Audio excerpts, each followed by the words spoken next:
नमस्कार मित्रों, एक एक करके भारत के सभी राजा मुगल के सामने घुटने टेक दिए थे, लेकिन भारत का एक ऐसा राजा था जो मुगल सम्राट अकबर की नींद उड़ाकर रखी थी। मुगल सम्राट अकबर उस राजा से परेशान होकर उसके सामने एक शर्त रखता है कि तुम चाहो तो आधा भारत अपने कब्जे में ले लो, लेकिन मुगल साम्राज्य के अधीन होकर राज करो। लेकिन भारत के इस महान राजा को अपना आत्मसम्मान इतना अधिक प्यारा था कि वह अकबर के हर प्रस्ताव को ठुकराकर उससे युद्ध करना सही समझता है।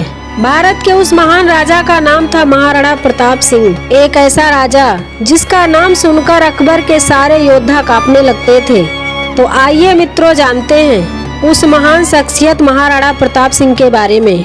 महाराणा प्रताप के पिता का नाम राजा उदय सिंह था, जिनके एक दो नहीं बल्कि 20 पत्नियां थीं और उन 20 पत्नियों में से कुल 33 बच्चे हुए थे और उन 33 बच्चों में से एक थे महाराणा प्रताप सिंह, जिनका जन्म 9 मई साल 1540 में राजस्थान के कुंभलगढ़ में हुआ था। महाराणा प्रताप सिंह जब बहुत छोटे थे तभी से उनके अंदर ऐसे ऐसे गुण दिखाई देते थे जो एक महान राजा के अंदर होने चाहिए। सिर्फ दरबार के लोग ही नहीं बल्कि राज्य के लोग भी इस बात को यकीन करने लगे थे। जब महाराणा प्रताप बड़े होंगे तब वही उनके राज्य के राजा बनेंगे, लेकिन ऐसा नहीं हुआ। महाराणा प्रताप के पिता उदय प्रताप सिंह ने अपनी पसंदीदा पत्नी की बातों में आकर महाराणा प्रताप के छोटे भाई जगमाल सिंह को वहां का राजा घोषित कर दिया। उदय प्रताप सिंह के द्वारा किया गया यह ऐसा काम जिसे सुनकर पूरा राज्य दुखी हो गया था। राजा उदय सिंह की 20 पत्नियों में से एक थी रानी धीरबाई भटियाड़ी। धीरबाई उदय सिंह की सबसे पसंदीदा पत्नी थी और वह चाहती थी उनके बेटे जगमाल सिंह को मेवाड़ का राजा बनाया जाए। राजा उदय सिंह भी बिना कुछ सोचे समझे ही जगमाल सिंह को मेवाड़ का राजा बना दिया, लेकिन वह इस योग्य नहीं था। उसके बाद साल 1572 में जब सेहत खराब होने की वजह से राजा उदय सिंह की मृत्यु हो गई और उनकी मृत्यु के बाद मेवाड़ के दरबारियों ने आपस में फैसला किया कि जगमाल सिंह को राजा के पद से हटाकर महाराणा प्रताप को वहां का राजा बना दिया जाए। जिसके बाद दरबारियों ने राजा जगमाल सिंह को राजा के पद से हटाकर महाराणा प्रताप सिंह का राज्याभिषेक कर दिया और यहीं से शुरू होती है मेवाड़ के इतिहास की एक अनोखी दास्तान। वहीं पर दूसरी तरफ उस वक्त भारत के अधिकतर हिस्से में मुगल साम्राज्य का आतंक था। उस वक्त अकबर मुगल साम्राज्य के सम्राट थे। अपने राज्य का विस्तार करते करते भारत के अनेक राजाओं को अपने अधीन कर चुके थे और बचे थे सिर्फ और सिर्फ एक महाराणा प्रताप सिंह। महाराणा प्रताप सिंह का जो मेवाड़ था वो किसी भी कीमत पर अकबर अपने कब्जे में लेना चाहता था, क्योंकि अकबर के व्यापार का जो रास्ता था वह मेवाड़ से ही होकर गुजरता था। यही वजह है कि अकबर एक एक करके अपने हर सेनापति को महाराणा प्रताप के पास भेजता था और महाराणा प्रताप को तरह तरह के लालच देते थे। यहाँ तक कि मेवाड़ को अपने कब्जे में लेने के लिए अकबर ने ये तक कह दिया था कि तुम चाहो तो आधा भारत अपने कब्जे में ले लो, लेकिन मुगल साम्राज्य के झंडे तले आकर के काम करना होगा। लेकिन महाराणा प्रताप सिंह को ये मंजूर नहीं था। वह इस प्रस्ताव को हर बार ठुकरा देते थे। आखिरकार अंत में परेशान होकर अकबर ने युद्ध करने की सोची थी। यह बात है महाराणा प्रताप के राजा बनने के महज 3 साल बाद 1576 की, जब हल्दी घाटी के मैदान में एक तरफ अकबर की विशाल सेना मौजूद थी और दूसरी तरफ महाराणा प्रताप की सेना। लेकिन महाराणा प्रताप के पास अकबर की तुलना में बहुत कम सैनिक मौजूद थे। अकबर की टुकड़ी में लगभग 80,000 से ज्यादा सैनिक मौजूद थे और वहीं पर दूसरी तरफ महाराणा प्रताप की टुकड़ी में महज 16,000 की संख्या में सैनिक थे। लेकिन इस युद्ध में महाराणा प्रताप की सेना ने अकबर की सेना का वह हाल किया था जिसे सुनकर आज भी लोगों के रोंगटे खड़े हो जाते हैं। इस युद्ध को हल्दी घाटी के मैदान में लड़ा गया था। यह एक ऐसा मैदान है जो अरावली की पहाड़ियों के बीच मौजूद है। अरावली की पहाड़ियों में ऐसी ऐसी जगह मौजूद हैं जिसके बारे में अकबर की सेना को कुछ भी नहीं मालूम था और महाराणा प्रताप की सेना अरावली के हर छोटे छोटे जगह के बारे में बहुत अच्छे से जानते थे। महाराणा प्रताप सिंह बड़ी ही चालाकी से अपनी सेना के हर छोटे छोटे टुकड़े को अरावली के पहाड़ियों में छुपाकर रखे थे और इसी वजह से महाराणा प्रताप की छोटी सेना अकबर की विशाल सेना पर भारी पड़ गई थी।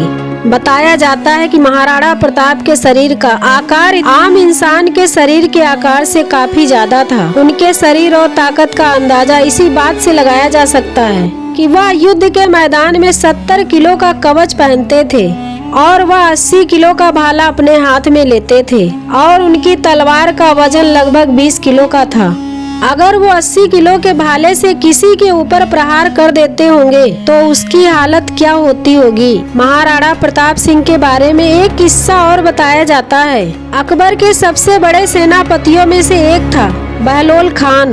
अकबर अपने उस सेनापति को सबसे योग्य सेनापति मानता था, लेकिन युद्ध के दौरान महाराणा प्रताप ने अपने तलवार की वार से घोड़े सहित बहलोल खान के शरीर के 2 टुकड़े में बांट दिया था। इससे भी अंदाजा लगाया जा सकता है कि महाराणा प्रताप सिंह के अंदर कितनी ताकत थी और उनके ऐसे खतरनाक अंदाज की वजह से अकबर जैसा राजा भी महाराणा प्रताप सिंह से डरता था। युद्ध के दौरान भी हिम्मत नहीं हुई कि वो महाराणा प्रताप सिंह का सामना कर सके। यह थी महाराणा प्रताप के वीरता के बारे में। और उनका घोड़ा चेतक भी किसी से कम नहीं था। कहा जाता है कि महाराणा प्रताप सिंह का घोड़ा चेतक जैसा घोड़ा कभी दोबारा नहीं हुआ। उनका घोड़ा नीले रंग का था जिसे अफगान से लाया गया था। महाराणा प्रताप सिंह अपने इस घोड़े से बहुत ही प्रेम करते थे, लेकिन उस दिन युद्ध के दौरान ऐसा हुआ जिससे महाराणा प्रताप का प्रिय घोड़ा हमेशा के लिए उनसे छिन गया था। उस दिन युद्ध के दौरान अकबर के मुख्य सेनापति मान सिंह एक हाथी पर बैठकर महाराणा प्रताप के सैनिकों को एक एक करके मारता जा रहा था। महाराणा प्रताप ऐसा देखकर तुरंत अपने चेतक मान सिंह की तरफ मोड़ लिए थे। चेतक ने एक लंबी छलांग लगाई और अपना अगला पैर मान सिंह के हाथी के ऊपर पहुंचा दिया। महाराणा प्रताप ने अपने भाले से मान सिंह के ऊपर एक भयंकर प्रहार किया, लेकिन तभी अचानक से उस हाथी का महावत मान सिंह के बीच में आ गया। उस वक्त युद्ध के दौरान हाथियों की सूंड में एक तलवार बांध दी जाती थी। हाथियों ने जैसे ही अपनी सूंड को ऊपर उठाया, चेतक का अगला पैर कट गया। पैर कटने की वजह से चेतक बुरी तरह से घायल हो गया था और अब उसके अंदर इतनी ताकत नहीं बची थी कि वो महाराणा प्रताप को संभाल सके। महाराणा प्रताप सिंह के घोड़े को घायल देखकर अकबर के सैनिक महाराणा प्रताप को घेरने लगे थे, लेकिन चेतक अपने शरीर के अंदर बची हुई ताकत को एक बार फिर से इकट्ठा कर वह फिर से उठ खड़ा होता है। एक पैर कटा होने के बावजूद भी चेतक उठा और तेज रफ्तार से दौड़ने लगा। सामने एक 22 फीट का नाला मौजूद था और पीछे अकबर की विशाल सेना महाराणा प्रताप को घेर रखी थी। चेतक एक पैर कटा होने के बावजूद भी इतनी तेज रफ्तार से दौड़ता हुआ आया और छलांग लगाकर नाले को पार कर गया और मरने से पहले महाराणा प्रताप सिंह को एक सुरक्षित जगह पर पहुंचा दिया था। कहा जाता है इस युद्ध में महाराणा प्रताप सिंह की हार हो गई थी, लेकिन महाराणा प्रताप की वीर गाथा हमेशा हमेशा के लिए इतिहास के पन्नों में कैद हो गई। इस युद्ध के बाद महाराणा प्रताप सिंह जंगलों में छुपकर रहने लगे थे।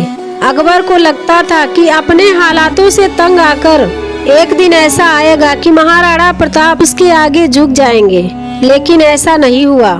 महाराणा प्रताप सिंह जंगल में रहने लगे। घास फूस जो भी कच्चा पक्का मिलता रहा उसे खाकर अपना पेट भरते रहे और उस दौरान ऐसी रणनीति बनाते रहे कि कैसे भी करके अकबर को मेवाड़ से दूर रखा जाए।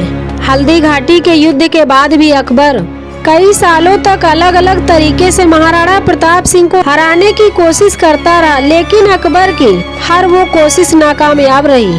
अकबर कुछ ही दिनों में जंगली लोगों को जोड़कर एक नई सेना तैयार कर लेते थे और अकबर के सिपाही जब महाराणा प्रताप पर हमला करते तो महाराणा प्रताप के द्वारा तैयार किए गए सैनिक अकबर के सैनिकों को मौत की नींद सुला देते थे और आखिरकार अकबर को ये स्वीकार करना पड़ा महाराणा प्रताप के मेवाड़ को अपने कब्जे में कभी नहीं लिया जा सकता और अंत में हारकर अकबर ने मेवाड़ को हमेशा हमेशा के लिए छोड़ दिया था और महाराणा प्रताप सिंह ने एक बार फिर से मेवाड़ पर कब्जा किया और अपने साम्राज्य को खड़ा किया। इसके बाद 1597 में जब महाराणा प्रताप जंगल में एक शेर से लड़ाई करने के दौरान घायल हो गए थे, शेर ने उनके ऊपर बुरी तरह से हमला कर दिया था और 56 साल की उम्र में शेर के हमले की वजह से महाराणा प्रताप सिंह की मृत्यु हो गई थी। लेकिन महाराणा प्रताप सिंह के पराक्रम और वीरता को आज भी याद किया जाता है। तो मित्रों, ये थी महाराणा प्रताप के वीरता और पराक्रम की कहानी। आप लोगों को कैसी लगी कमेंट कीजिएगा और हमारे channel story line audio cost को लाइक और सब्सक्राइब कीजिएगा।